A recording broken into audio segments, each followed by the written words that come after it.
Bonjour, cette semaine Canada 21 revient sur l'élection du nouveau député des Français d'Amérique du Nord, Frédéric Lefebvre, l'accord de libre-échange entre l'Union européenne et le Canada qui patine toujours, François Fillon qui prend exemple sur la politique d'immigration canadienne et les rendez-vous à ne pas manquer. Élu à 53,75% aux législatives partielles de la première circonscription des Français de l'étranger, Frédéric Lefebvre a réintégré les rangs de l'Assemblée nationale. La circonscription était bien tranchée pour ce second tour, avec un Canada ancré à gauche, alors que les électeurs français aux États-Unis ont voté en majorité pour le candidat UMP. Notre correspondante à Montréal était présente au bureau de vote le 8 juin dernier. Les Français de Montréal ne se sont pas bousculés pour aller voter samedi dernier au bureau de vote installé dans le Collège Marie-de-France, dans la métropole. Cependant, la participation était tout de même légèrement en hausse par rapport au premier tour de cette année.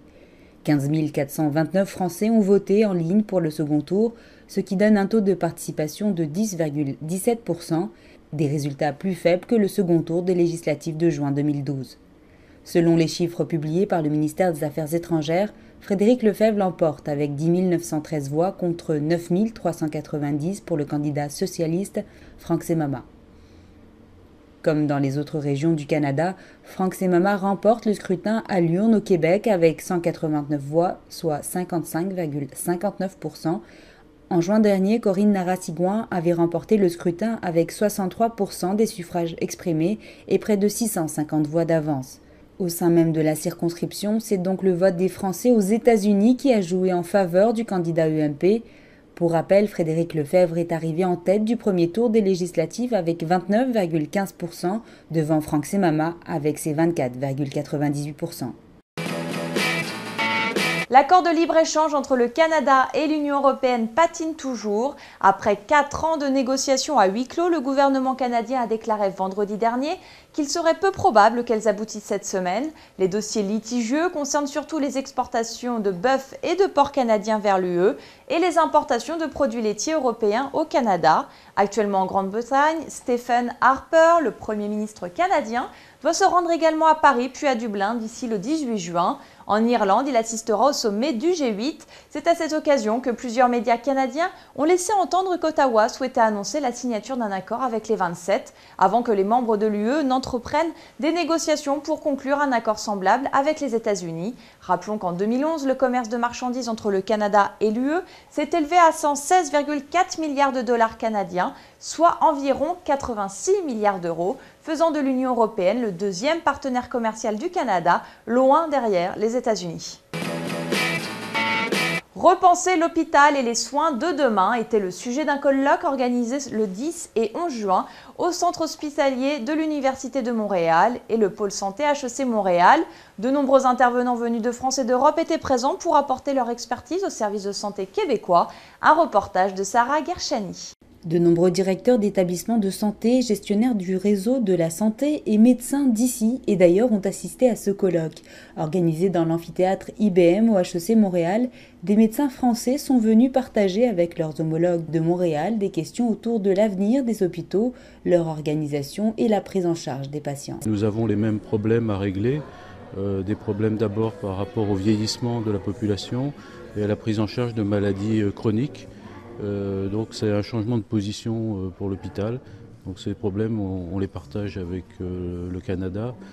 L'Europe et le Canada sont dans les mêmes situations.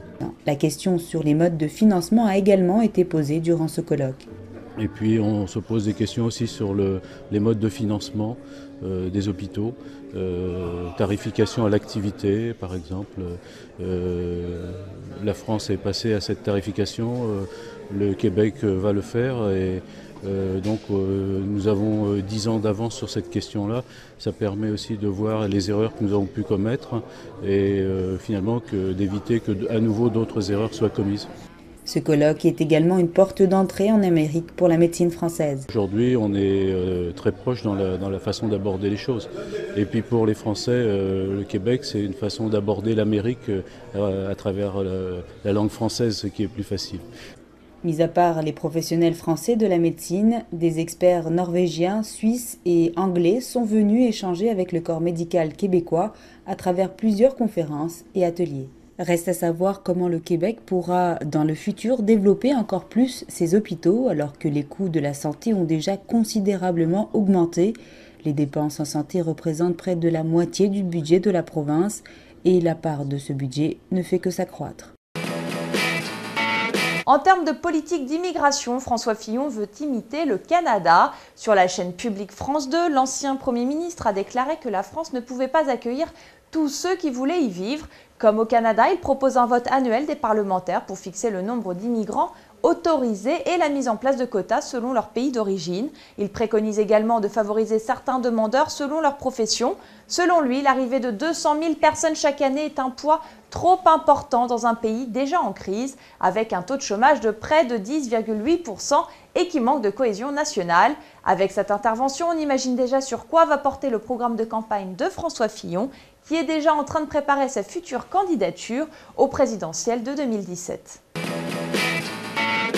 Michel Rocard est un étudiant heureux. Dimanche dernier, l'université Laval a remis un doctorat honorifique à l'ancien Premier ministre français, âgé de 82 ans. Ce dernier s'intéresse en effet aux recherches sur l'institution sur l'Arctique. Depuis 2009, il est d'ailleurs l'ambassadeur de la France chargé des négociations internationales pour les pôles.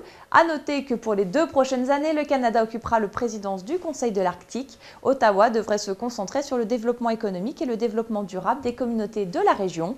Une bonne nouvelle pour Michel Rocard, même s'il explique sur le site internet du journal québécois Le Soleil que la vision de la France et du Canada sur les questions polaires diverge souvent.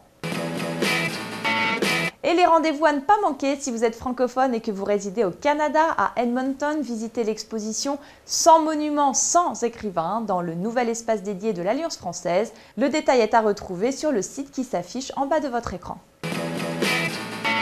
À Vancouver, demain, le 13 juin, assistez au vernissage de l'exposition des peintures acryliques de Muriel Langrand à l'Alliance française. Formé à la méthode Martenot, ce sont ces 2 années à Manille qui ont libéré sa créativité dans l'art abstrait.